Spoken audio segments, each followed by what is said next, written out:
வணக்கம். நான் ஒரு விவசாயி. உலகத்திலேயே விளம்பரம் இல்லாத ஒரு தொழில் அப்படின்னா அது விவசாயம்தான். ஊதியம் அப்படிங்கிறத பார்த்தீங்க அப்படின்னா சொல்லிக்கிற அளவுக்கு ஒன்றும் இல்லை. நான் ஒரு கிராமத்துக்காரன். எங்கள் கிராமத்தில் மழை பொய்ச்சிருச்சு. எங்கள் ஊர் ஏரிக்கு நீர்பிடிப்புக்கான ஆதாரங்கள் இல்லை.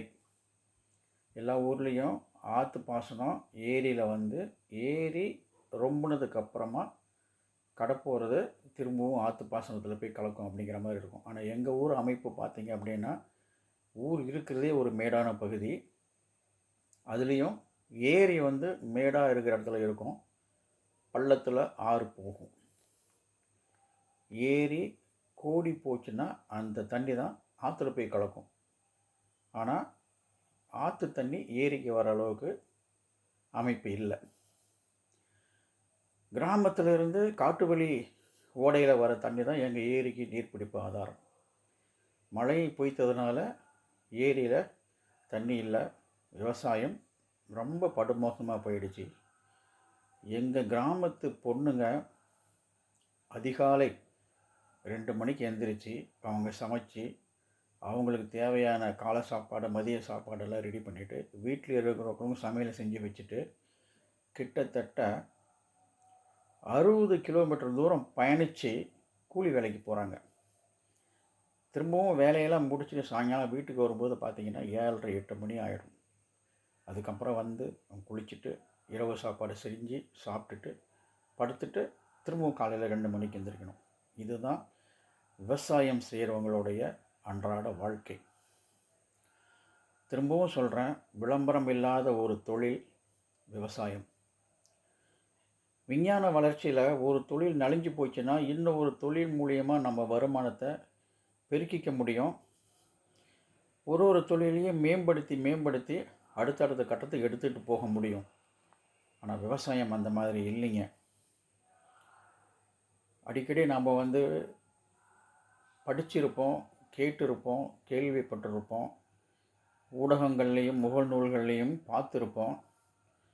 விவசாயிகளுடைய வார்த்தைகள், நாங்கள் சேத்துல சோறு வைக்கலைன்னா மன்னிக்கவும், நாங்கள் சேத்துல கால் வைக்கலைன்னா நீங்கள் சோத்தில் கை வைக்க முடியாது அப்படிங்கிறது 100க்கு 100 உண்மையான வார்த்தைகள். விவசாயிகளுடைய வாழ்வாதாரங்கிறது அன்றாடம் ஒரு போர்க்களம். உயிரை பணைய வச்சு பயிர் செஞ்சு அந்த பயிர் விளைஞ்சதுக்கு அப்புறமாவும் வியாபாரிங்கக்கிட்ட விவசாயிங்க கெஞ்சுறாங்க. அவங்க முதலாளிங்க தான்.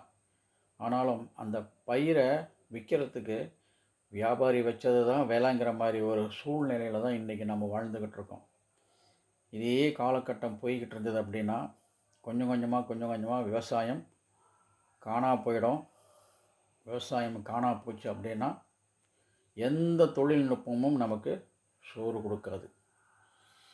விவசாயத்தை காப்பதற்கு நம்ம எல்லோரும் முழு முயற்சியாக ஒன்று கூடி செயல்பட்டால் மட்டுமே வருங்கால சந்ததிகள் நல்ல ஒரு வாழ்வாதாரத்தை அமைச்சிக்க முடியும். சாப்பாட்டை நம்ம எங்கேயும் டவுன்லோட் பண்ணி எடுக்க முடியாது. வேறு எந்த தொழில்நுட்பமும் அதுக்கு மாற்று கொடுக்க முடியாது. தயவுசெய்து விவசாயத்தை காப்போம். நம்ம ஒரு இயற்கை வழிகளையும் அழிச்சிக்கிட்டு வரோம். மரங்களை அழிச்சிக்கிட்டு வரோம், இயற்கை வளங்களை அழிச்சிக்கிட்டு வரோம். அதெல்லாம் நமக்கு காசு கொடுக்குது, அதனால் நம்ம காசு சம்பாரிச்சிக்கலாம்னு காசை வச்சுக்கிட்டு சாப்பிட முடியாதுங்க. காசை வச்சுக்கிட்டு சாப்பிட முடியாது. பல விஷயங்கள் நம்ம இழந்துக்கிட்டு வரோம். அரிய வகை மரங்கள் இப்போ காணோம், அரிய வகை உயிரினங்கள் இப்போ காணோம், விவசாயிகள் நண்பன்னு சொல்லக்கூடிய உயிரினங்கள் காணோம், அரிய கீரை வகைகள் காணோம். எல்லாம் காணும் தான். இதையெல்லாம் மாற்றி காணும் அப்படிங்கிற மாதிரியான ஒரு சூழ்நிலையை நம்ம எடுத்துக்கிட்டு வரல அப்படின்னா எதிர்காலம் மாபெரும் கேள்விக்குறி. இப்போவாவது நம்ம விழித்தெழுந்துட்டு வேற்றுமைகளை களைஞ்சி நம்ம வாழ்க்கைக்கு தேவையான விஷயங்களை சிறப்பான முறையில் எடுத்துக்கிட்டு போகணும் அப்படிங்கிறது என்னுடைய தாழ்மையான வேண்டுகோள். நன்றி, வணக்கம்.